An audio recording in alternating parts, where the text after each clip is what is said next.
बघा तयार आहे इकडं आपली शेवगा फ्राय. आणि आता चपात्या पण बनवायच्यात. घेते पटकन बनवून.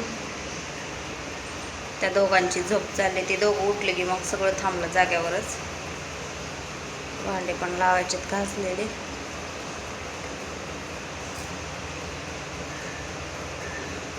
तर चला आता उरकते चपात्या पटकन. तर झाल्या तिकडं चपात्या बनवून. तिकडं भाजी पण झाली. आणि भांडे काही जास्त नाही पडले. एक प्लेट आणि पोळपाट आहे. आता बनवायचे चहा. दूध नाही, आता दूध घेऊन येतील ते, मग बनवते चहा. आणि माझे बाळं आहेत अजून झोपीत. आता किती 7:30 तर वाजलेत. ते उठून 4-4:30 वाजता दूध हे पिऊन त्यांनी झोपलेत, म्हणून झोपलेत, नाही तर आत्ता ते उठले असते. इकडे दूध गरम करायला ठेवले. इकडे चहा बनवलाय. चहा थोडासा गेला उठू.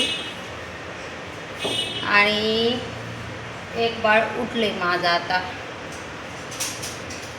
आता पहिले चहा पिते आणि त्यानंतर मग राहिलेलं बाकीचं काम उरकते. यांचा डब्बा पण केलाय पॅक.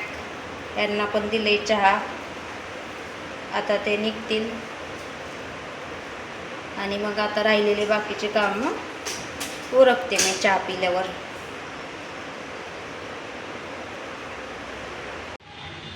किती जरी म्हणलं ना राडा करू नये, तर ते वयचा तेवढा राडा होतोच. आता बघा सगळं आवरलंय. स्वयंपाक आवरलाय फक्त. बाकी सगळे म्हणलं भांडे जास्त नाही तर कशाचं काय. इकडं भांड्याचा पण ढीग लागलाय. आता हे आवरते. हे बघा कालच फरशी पुसली होती तर लगेचच बघितलं का फरशी. काल म्हणजे काल दुपारा.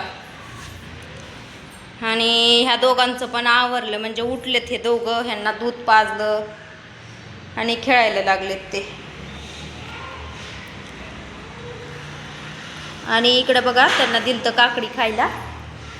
काकडी पण सगळा चुरा करून टाकला आहे. आणि चहा पावडर साडत बसली होती दोघं. त्यांचं सांडायचं हे तेच चालू असतंय. सगळी चहा पावडर सांडून टाकली. आता पहिलं किचन आवरते, नंतर भांडे आणि मग फरशी. पोरांच्या आंघोळ्या पण राहिल्यात. यांचा दिला डबा. स्वयंपाक झाला आणि यांचा डबा दिला. चहा हे झाला फक्त. बाकी आता आहेत बाकीचे कामं उरकते.